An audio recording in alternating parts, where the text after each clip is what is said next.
Thanks for coming out tonight to our freshman chemistry lecture series.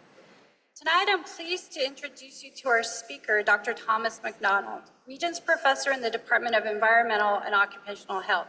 Dr. McDonald received his bachelor's degree in marine science at Texas A&M Galveston and his master's and doctorate degrees in oceanography at Texas A&M.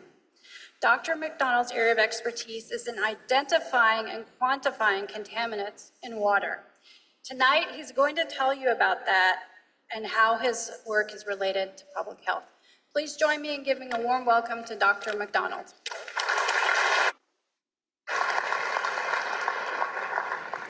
Okay, is my mic on? Can you all hear me up there? Yay, okay. You're about to get the most non-chemistry chemistry lecture you're gonna have. Yay! I aim to please. So, how did somebody got a bachelor's and master's in essentially oceanography end up in public health? Well, that's a whole other time, but what I know about oceanography, it's water's wet and it's salty and it moves. Okay, we now know what I know. Okay, so if we look about what we're gonna talk about for the next hour and a half, no, I'm just kidding. I'm between you and dinner. How do we, as chemistry, take what y'all are learning and understand the impact on our environment and on us? So there's this term called the Anthropocene. And you may have not had geology yet, but this is a new term that people have put out to describe what we are doing to our environment. Are we helping it? Are we hurting it? As we drive towards new technologies, we're having to start looking for different trace metals. So what have we done to our Earth since we've been started? So, this is a picture from about 4,000 satellite images from NASA. And you can see where we live. We live on the coast. At one time, we're going to have close to 80% of the people on this earth living near a coast. And as we talk about tonight some of the research projects that I do with my students, we're going to look in major cities and understand what we're doing to these environments. So remember that map. Okay, so as of now, we are probably in the 6th extinction that Earth has had. That includes killing the dinosaurs and everything else. So we're not going to get into that. But as you can see on this timeline, all of these circles is when we really started impacting our environment. Okay, it's not linear on the bottom, so be careful. So we first invented fire and hunting animals. We can see that. We started moving out of Africa, and so we started seeing how we migrated and what we've done. And then it gets into spread of farming.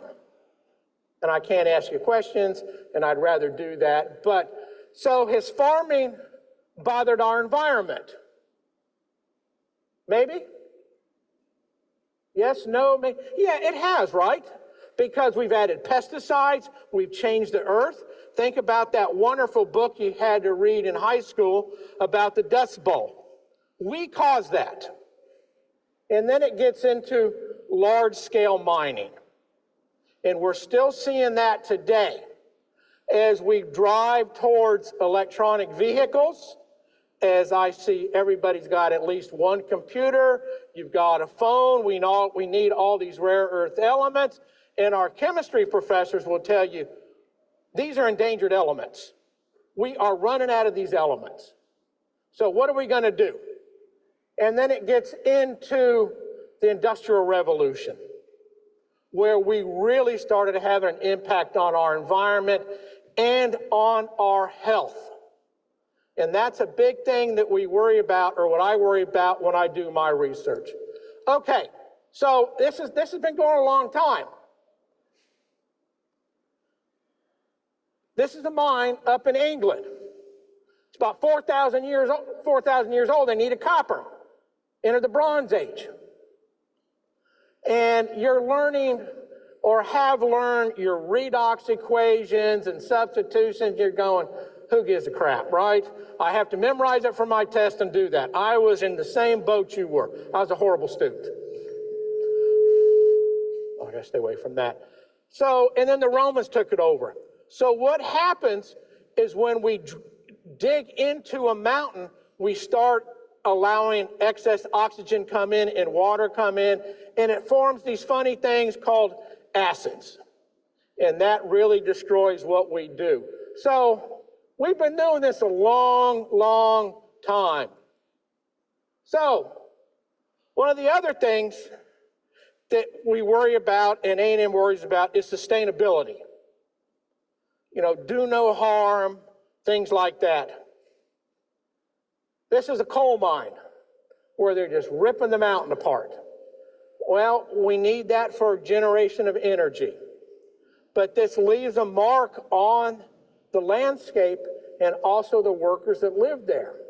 One of the things, some of you are going to go physicians, and you're going to worry about coal lung, miner's lung. What happens to our lungs when they're exposed to particulate matters? Some of you probably run, and you don't like running when it's cold or there's a lot of haze in the air. Okay, so, yay. I'm not picking on India or China, but we talk about the air quality index. And I'm sure some of you look at the weather every morning and see what's there. If you scroll down just a little bit, it's going to give you the AQI, or the air quality index, of where you're located. So that's really bad, New Delhi. It's always bad. Verinder, my guy I teach with, gives me that. Okay, that picture up in the upper right, that's from Beijing.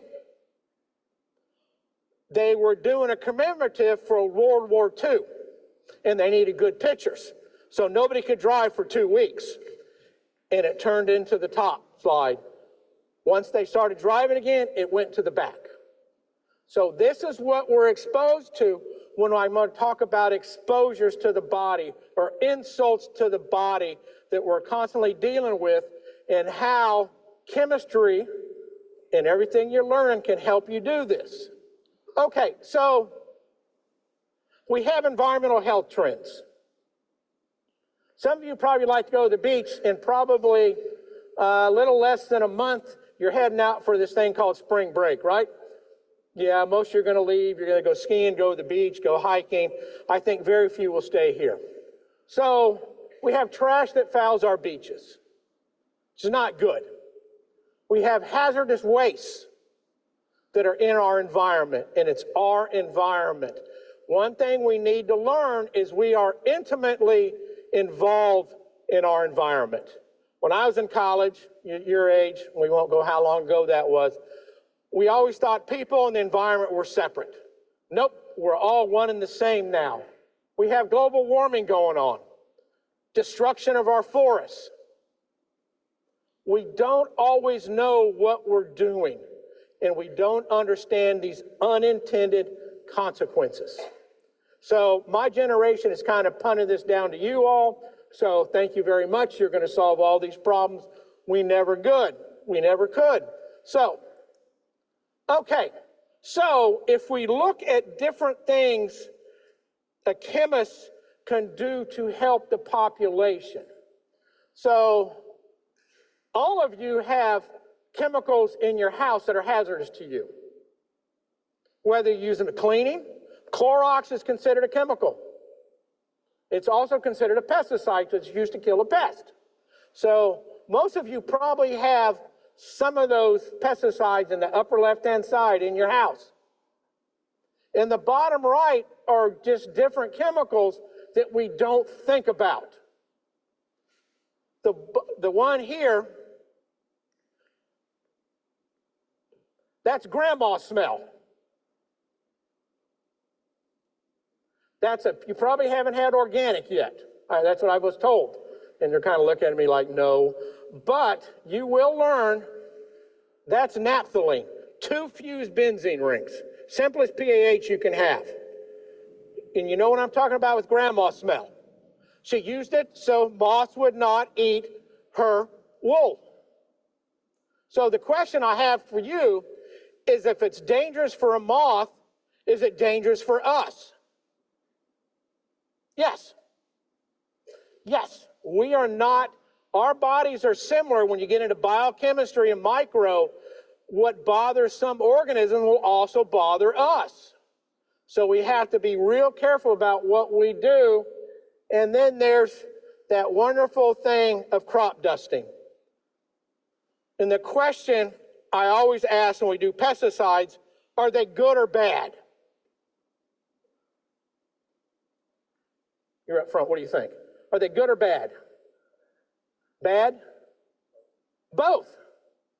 They are, we could not live without it, but we know that they're inherently bad for us. We are putting them out there to kill something. They will kill us if we're not careful. It will destroy, it will bother our systems in our bodies. So both of you are right. Yay. Good for you all. So we have air pollution. Big deal that we're going to talk about. I worry about rural children's health. Again, a very big deal about this. Infectious agent, that's what malaria does to your body. We don't really worry about malaria here, but it's a big deal. It's going to happen again in South Texas. As climate changes, mosquito, their zones of living change, and they're coming, malaria's moving in. My wife worked for a major corporation, and when she traveled, she had to take anti-malarial pills. The nutrition and genome. As you all become, some of you are going to become physicians and are going to work into this field, there is a thing now that can you make targeted medicines to help an old man like me? And if you saw Jurassic Park, that's what they were doing. They were going to take and modify the DNA, dino DNA with frogs. That didn't turn out. Every time you mess with the Mother Nature, it never turns out. And the big one is diet and obesity. Y'all are young and skinny. You don't worry about this. Old people like me, I got to worry about this. So does this impact our health? Yeah, it does. As you walk over to the North Gate, I'm not sure there's a healthy restaurant. So I guess you can get a salad, but you're not going to go to Chipotle's or someplace like that to get a salad. You're going to go get a pizza or burger or something else. That's fine. You just have to balance everything in moderation. Okay, that's your fatherly talk. Okay, so this simple 5-box model called the EPA risk paradigm.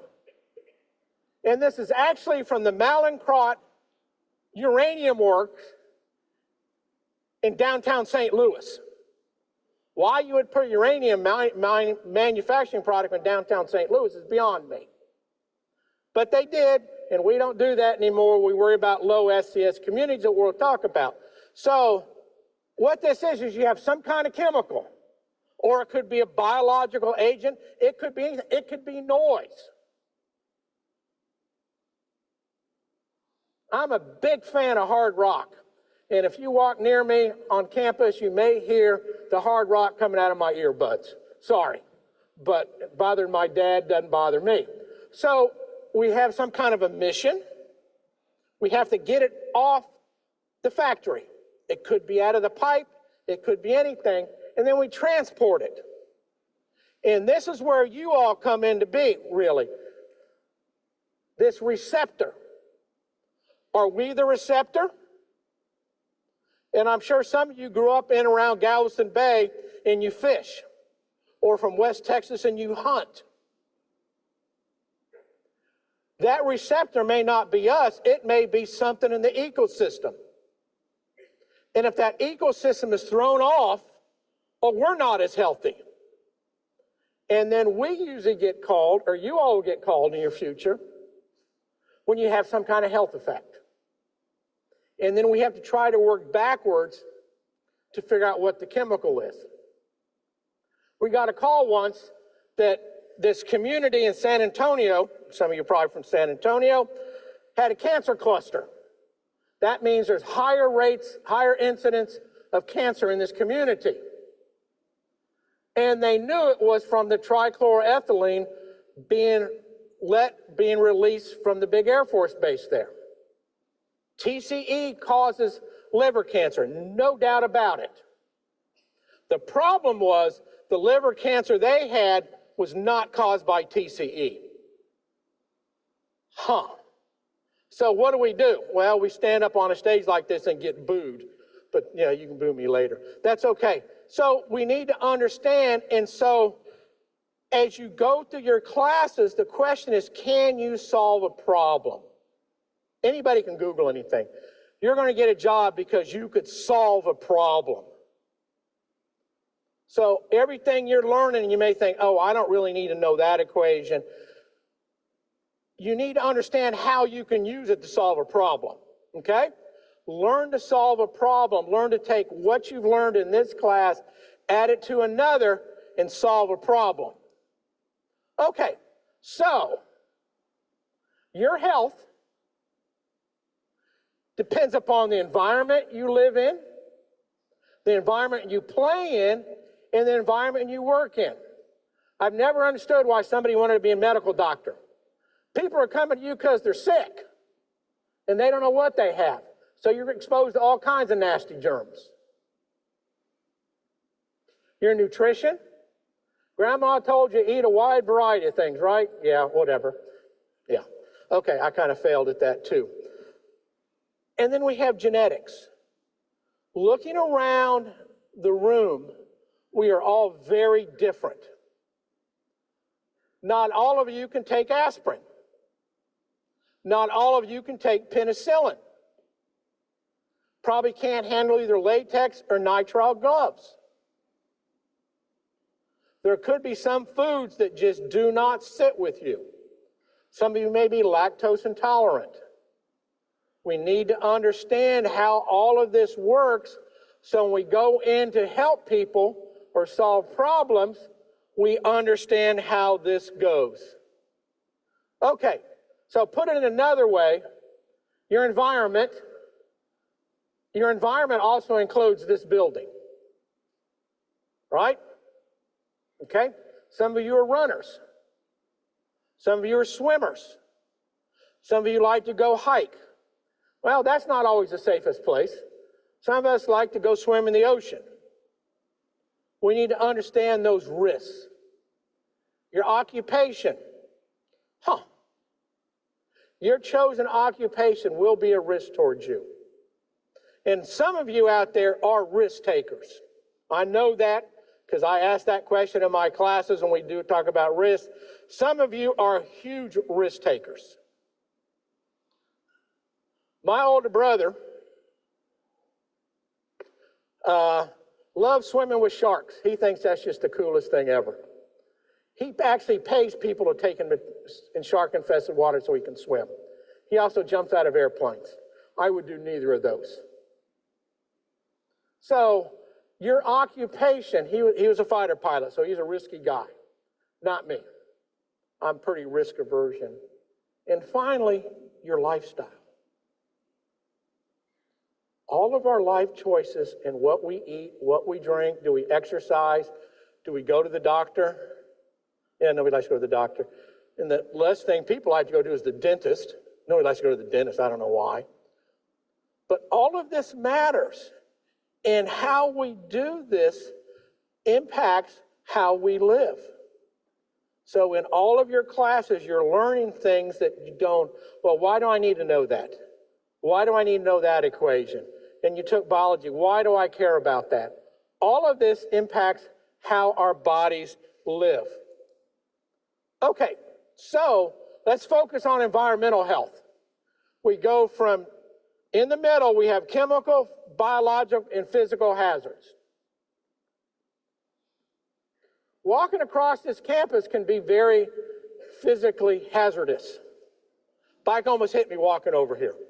He wasn't paying attention. He was on his phone, earbuds on, and he almost hit me. That's okay.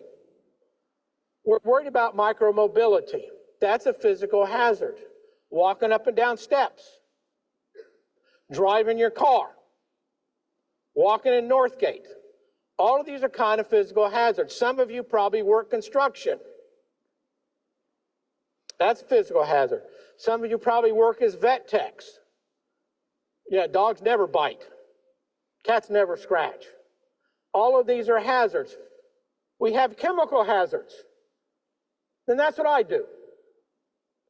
I look for chemicals that are in areas that they should not be. The questions we're going to get to, how did they get there? And what is the insult to the body? And what are they doing to diminish the health of the people that live in that community? And we have biological hazards. I would venture to guess, I don't know how many are here, 1,000 maybe, I don't know. How many of y'all had to come here to listen to me? I would bet 10% of you have had food poisoning the past 2 weeks. Because you ate someplace you shouldn't have, but it looked real good and it was cheap and it was late and you didn't want to cook. Biological hazard. So we're just not talking about mosquitoes, snake bites, spider bites. All of this, bless you, whoever sneezed. So, and then we get to this fuzzy stuff that's not really chemistry, but you have to understand it. It's the social and behavioral hazards. I work in communities called low SES, social economic status. So, not only are they exposed at work, they're exposed at home. And I'm going to show you a couple sites in Houston that we worked in, and we'll talk about what they are exposed to. So the social behavioral contexts really matter. And I'm going to show you one of these in the slides that when we worked in the 5th Ward, I think it was the 5th Ward, what it looked at. So this is what we're going for and how chemistry and biology in your history class and your social sciences class, how this all works in to help you solve a problem. Okay, let's start doing something. This is an area in Houston called Manchester. It's down in the southeast side, south of LaPorte. It's right on the ship channel. Okay? It's right there where that kind of thing is right there. That's what it looks like. So, if you work there, live nearby, you have the ship channel, you have a 10-track rail car there, and you have 2 major highways going through your city. So, not the healthiest place to live, but people live there. They work in those industries, and they're not going to move. Industry wants them to move. They're not moving. That's their house. They grew up there. Their children live there. So we get in, and we're trying to tell them what they are exposed to. Trace metals, pesticides, PAHs, polycyclic aromatic hydrocarbons. What are they exposed to? So there's a playground. Yay, it's a nice-looking playground. One of the first things we do is we check the soil there.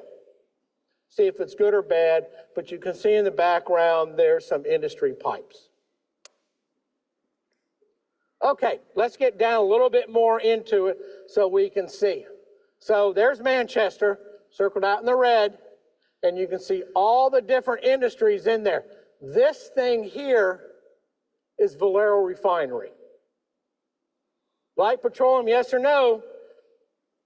I have an internal combustion car, I need gasoline. So, it's all right there, and we're going to talk about that tank right there.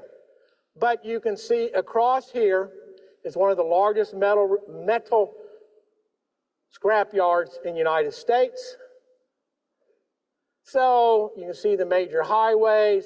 Here's the railroad down in here. Not a happy place to live. Wonderful people there. Wonderful, wonderful people there. They help us all the time. We go down to do our work. Oh, let me back up. Okay, so you can see we have to understand the genetics. Race doesn't matter when it comes to what you can handle. in the way of exposures to your body. So mainly Hispanic, Latino. And then we look at the income from under 25,000 to 100,000 or more. Why does that matter? Does it? Yeah, it does. It's what can you handle? A richer community is more resilient. They can handle disasters more than a poor community have. We had kind of a disaster Sunday morning if you live near Rock Prairie. Anybody see the picture of the geyser coming out of the ground? Yeah, if you haven't seen it, you go to KBTX and look. It's pretty impressive unless you had those two houses downstream that you had 3 to 4 inches of water running through your house. So how are those people going to survive? I don't know that. The city's kind of going, well, we'll take care of it. What does we'll take care of it mean? I don't know that either. Okay, so let's look at another look. Okay, we're looking from the southeast into Manchester. That's the homes right here and there. So this is the refinery. So everything blows this way. Some of you from Houston may remember the ITC fire a few years ago. Benzene, toluene, a couple other light hydrocarbons burned. Not only do we have that issue, we had firefighting foams. And those are comprised of PFAS, polyfluorinated compounds. You know those as the forever molecules. They don't go away. Our best guess right now is there's about 15,000 PFAS molecules, or congeners, isomers, whichever term you want to use. We've studied about 100 of them. Oops. We don't know.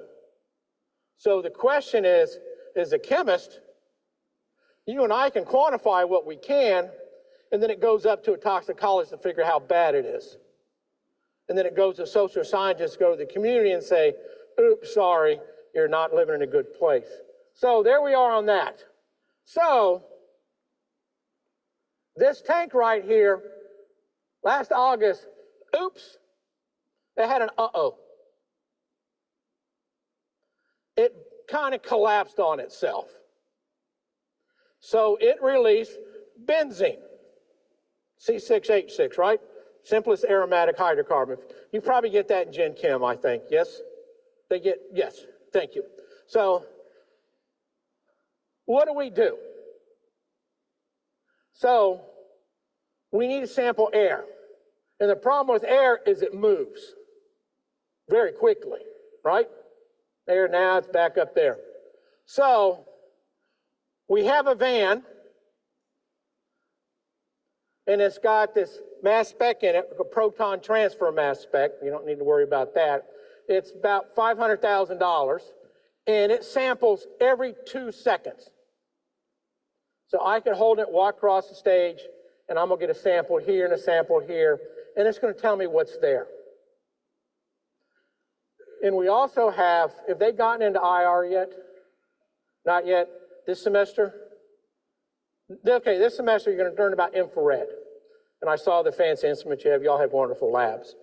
We also have a backpack I can put on you. It only weighs about 20 pounds, or her. One of you can do it. You all look real strong. And it's essentially a Fourier transform IR. And it samples every 4 seconds. And it just walks around and it pulls it through, and you have a little handheld computer. And it's got a database of 4,000 molecules. So it'll tell you what's there. Do I understand how it works? Generally speaking. But I don't care. I want to know what I can do with it to solve a problem. The proton transfer mass spec, yeah, I can probably slug my way through it. But again, I don't care. I want to know what it's telling me. So I need to understand the basics of it to understand what I can ask it to do. Learn to solve that problem. So we're not finding much. 52 and 70, about 90 parts per billion. Not much. And you're going, well, you're still detecting benzene. Yes, I am. Yes, I am. And explaining to this community that that's a good or bad number is something we have to understand. Are you ever exposed to those levels? What do you think? Are you exposed to those levels daily? Not daily, but weekly, every 2 weeks? Yes. Yes, you are. Where? Do what? Pumping gas. When you fill your gas tank, you need to put that nozzle in the gas tank and walk away. If you stand there and I ask you to breathe into a tube, I'm going to find pure gasoline in your lungs. Do it every so often, not a big deal. But we see this. Okay, so our van drove like this and said, yay, we found it. Yay, good for us. The EPA comes in and says, nope, I didn't find anything. Well, they also came about a week later and drove all around the place.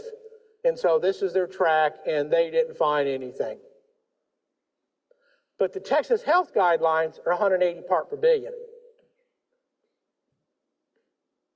Don't know if that's a good number or not. I'm not an air chemist, never really understood it. Having to convert from moles to this, and I had to multiply by this number, and I don't think I ever got that right in chemistry. Sorry. Y'all will. You're smart. Okay, so we have that there. So what else is there that we worry about? There's this thing called a tox pie. And so there's the paper that they wrote, Sharina wrote it. And so we're looking in this area. And so what we wanted to look at here was baseline health. How healthy are the people that live there? What's their social vulnerability? Does that matter? Yes. How can they handle this? Can they understand it? Talking to you all is easy. Y'all are smart. You're in college, you got in here. You're probably better at basic chemistry than I am, and I didn't say that. So, do they understand what they're being exposed to? Environmental sources. We're going to get into that. I'm going to show you how you can figure out where something came from. And finally, exposures and risks. What is their risk of where they live, where they work, and where they play? And so when you run it, the model, you get this, and the farther out it is, the worse it is. And you can do this with anything. We do this when we run chemicals. We run different kinds of chemicals. We run hydrocarbons. We run pesticides.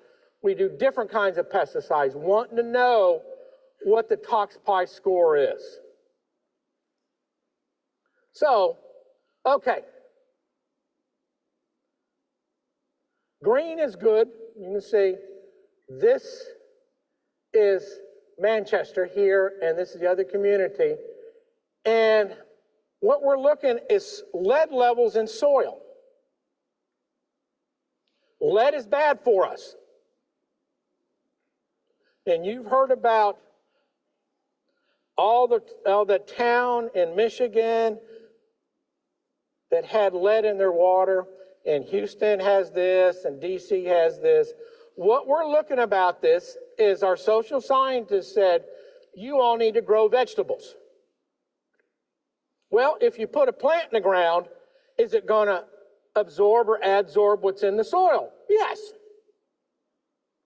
So the question they asked of us is, can you do a soil lead level? Sure, we can do that. We can go take samples. We can run it through ICP mass spec, inductive coupled plasma mass spec, and we can get lead levels. Not a problem. We can do that till the cows come home. So we didn't find much. We found some clear up here in these two spots, and they're both caused by that island there, because that used to be an island that you could rent for parties, and now it's where you want to take your boat and get it pulled apart. So it's kind of coming across from the breeze. Simple question. One simple element, lead. Is it there, yes or no? They asked for arsenic. Arsenic is everywhere. Mother Nature did that to us when she laid down the earth. Some countries have a lot of arsenic in it. South Texas has a lot of arsenic in it. We're never going to meet the drinking water guidelines in most parts of this world. It's just arsenic is there. And again, it's somewhat higher, not so much here. It's closer to the refinery. We're not sure what caused that one. And then in through this area here, and it's the soil. The soil is different in those two areas. So it's in the soil. It's not bad. It's in the 5 range, going up to maybe 10. Not horrible. But if we talk about exposures and risks, if you have 1, you're okay. You have 2, you have 3. What's too many for the body to say, nope, I'm tired? And you know that. Think about when you get a cold or you're sick. You're run down, you're not having enough sleep, you're not eating, your body can't recover. Right? Yeah. All right, you're doing good. Okay. Let's go up to the greater 5th Ward. It's right there. This is a special place. This is in Houston. Okay, East Tex Freeway coming up there. You kind of see it right there where it is. This is it. Well, that's a Superfund site. That's a creosote facility, metal recycling facilities all over the place. And these people live there. Yay, good for them. Wonderful, wonderful people that live there. So, as we see it, it's this outline in the pink, and I'm not sure if that's, but you can see what's there. And this is an old creosote treatment. And you know what creosote is, you just don't know you know it. It's that black material on telephone poles or on railroad ties. It's really a pesticide. It's there to not let the wood rot from get chewed by insects. It's a pesticide. It's probably made up about 600 chemicals. EPA didn't know what to do when it came up for reaccreditation. So there we are in 5th Ward. So what do we see?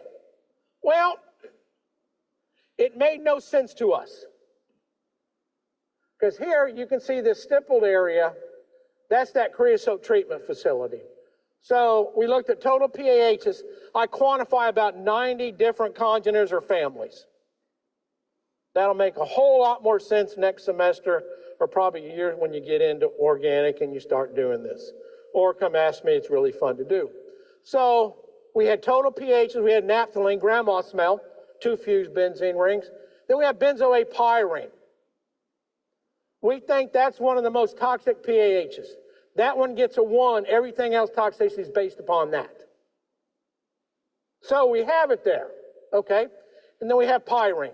And we do that so I can look at heats of formation. Because when you study hydrocarbons and you look at naphthalene and benzoate pyrene and whatnot, they're the same. Whether they come from petroleum or they're petrogenic, or pyrogenic, I should say. Pyrogenic is what you and I do, coming out of your tailpipe. When you grill or cook, or when you all grill vegetables, I don't care what you grill and you got that char on it, especially when you get that real thin pizza and you want that char, or you eat barbecue, that stuff is the best. That's PAHs. They're also carcinogenic, but you're fine. So this is called a heat map. So we have our 100 stations on the y-axis and all of our molecules here from fluorantine. And what this C1 is, that C1 naphthalene, I have a methyl group somewhere on naphthalene all the way up to C4 chrysene. You can have four methyls, 2 ethyls, a propyl, and a methyl or a butyl. That tells us something. That can tell me the source. By knowing the distribution, I've used a simple concept in chemistry, and you don't have to understand it. I could show you chromatograms up here, and in 2 seconds, I can tell you that you can tell the difference between petroleum and pyrogenic. So, okay, let's look at it. So the question that we were asked, did everything come from that creosote treatment facility? Because we want to sue the living out of them. Well, not really. So a lot of people didn't like our data. We're not getting into that. The data is first rate, I promise. So what we have are these called double ratio plots. Anthracene divided by anthracene plus phenanthrene. When you get an anthracene, it's 3 fused benzene rings in a row. Phenanthrene has 2 here and 1 up top. You don't find anthracene in petroleum. It's not stable. We make it when we make fires. We generate that. So what we're doing is we're looking at these double ratios, same with benzanthracene and chrysene and fluoranthene and pyrene. So we know petroleum will be here, petroleum combustion is here, grass, wool, and coal combustion is over here. The creosote is the 3 red dots. We've had a hard time getting this paper published because we're going to have to go in and try to find more source apportionments. That's what everybody wants to know. Well, what percentage came from here? Simple thing in chemistry. You don't have to be able to draw the molecule. You should understand where it comes from. Okay? See, chemistry is useful. All right. Anybody fish in Galveston Bay? Raise your hand. Excellent. And so you know not to really fish up here, right? That's the ship channel. That's bad for you. Sort of. So we went there. So this is all of our sampling that we did over about a 6-7 month period. These sites are Galveston Bay, and that's from another project that the government has done. Ship Channel, Todd's Dump, Yacht Club, things like that, Hannah's Reef. So what we're trying to do, those are all mussels and oysters. And I'm sure some of you eat oysters. Good for you. I don't eat fish. That's pretty hard growing up Catholic, but that's okay. My dad gave me a hot dog because it wasn't real meat, he said. So anyway, so we have this because the question is, what's in the fish? Because how much fish you consume matters. Because you're going to learn, y'all had solubilities yet? Yeah, and you're going, who cares? Well, the molecule cares. Is it lipid soluble, fat soluble, or is it water soluble? Yeah, remember, most organic compounds aren't water soluble. They're going to be bound to something, but I know y'all will get into that with them. Okay, so here's where we sampled. So I'm going to focus on the PFAS. We did PFAS, we did dioxins, we did PAHs, we did trace metals, and I'm just going to show you PFAS. Because PFAS are bad, real bad for us, they say. But I bet every one of you has a Teflon cooking pan coated with PFAS. That's okay, you're sitting on it too, but that's beside the point. So the only place we really found PFAS was up in the ship channel, imagine that. And then down in here we found a little bit. So the question we were asked is, are these bad levels, yes or no? We did the chemistry really, really well. Liquid chromatography mass spec, HPLC mass spec, I think you all get to play with those. I think I saw one in the laboratory, good for you. Yeah, he's shaking his head, yes, they're really good. I don't know, again, I know how to run it. I can't tell you everything about it. I just know how to get data out that I can use. Okay, so these are really, really, really bad molecules. And so the EPA is charged with keeping us safe. So we have our speckled trout, redfish, and black drum. So they kind of overlay, these are box and whisker plots. Okay, so we overlaid all of them here, Galveston Bay, and so the FDA says here, so we're kind of overlaying. Are these good or bad? And the EPA did this sampling from freshwater. We don't know what kind of fish, they just took them all over. It's widespread. So Okay, what does this mean to us? If you eat fish from Galveston Bay, you're going to eat some PFAS. The good news is we don't know the toxic endpoints for these. For most chemicals and molecules, we have this, that we understand this. And can I go 5 more minutes? Okay, I'm going to go 5 more minutes. Okay, about a year ago, I know I'm between you and dinner. I'm hurrying. This is really good right here. Trust me, it's really good. This is the East Palestine train derailment. It was about a year ago. Yeah, big deal. So this is what it looked like. And before they did anything, they needed to talk to you all. And they didn't. Every time they made a decision, it was probably the bad one, because they didn't understand basics of chemistry. So we have a whole problem here. It's burning. It's near a city. Life goes on. Okay, so a black plume rises. They slowly release vinyl chloride. Vinyl chloride's really bad for you. It's got 2 double bond 2 C's and some chlorine sitting on it. Really, really bad for you. So the other car, they carried liquids, butadiene, benzene, your favorite, malt liquors, Northgate, yes, that's the same thing. Plastic pellets, lube oils, it was all in there. So it's all everywhere. They don't know what to do. So what did they decide to do? We're going to burn it. We're going to light it on fire, excuse me. And, okay, so they didn't ask you. One of the reactants, the products from the reactants was phosgene gas. Chemical warfare from World War I.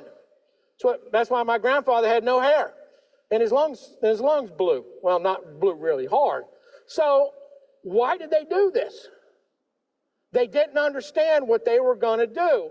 And so they burned it right in the middle of the city. I'd be furious if that was my house, that nice blue house there, and there's this black plume back there. So we mapped it. We got in our van. The students drove up there. Well, we shipped it up there, and the students flew up there. And they drove the van around and said, so this is really bad, and it's coming down here. And they said, oh, it's blowing away from the city. Yay. Good for us. What, nobody lives down there? It blew to the next city, actually. So this is what we found. Vinyl chloride, phosgene gas, benzene, and butyl acrylate. Yes, we make the students wear a full-face mask so that we don't want them dying driving the van. So we take care of them that way. So if we look at it, and we look at like 18 months worth of data, we can do these plots. So you got to see, this is where people start worrying, and we're not really there. Whether Carnegie Mellon did it, EPA, or us, we did all of this. We always are comparing our data to make sure we are not showing some kind of bias, and I know you've had to do that in your laboratories. Have to talk about bias. We are there. Last one here, I think this is my last slide. We looked at acrolein. That was a question people were having, so that you can see our track. What we did is we compared it to downtown Pittsburgh. We turned the proton transfer mass spec on as we left Carnegie Mellon, drove around trying to see what you're exposed to. We are trying to solve a problem using chemistry. All righty. Thank you all very, very much for showing up. If you have questions, I'll come on down. If you want to talk to me, I'll have to come around and I'll come down there. Thank you all very much for listening. I'll see ya.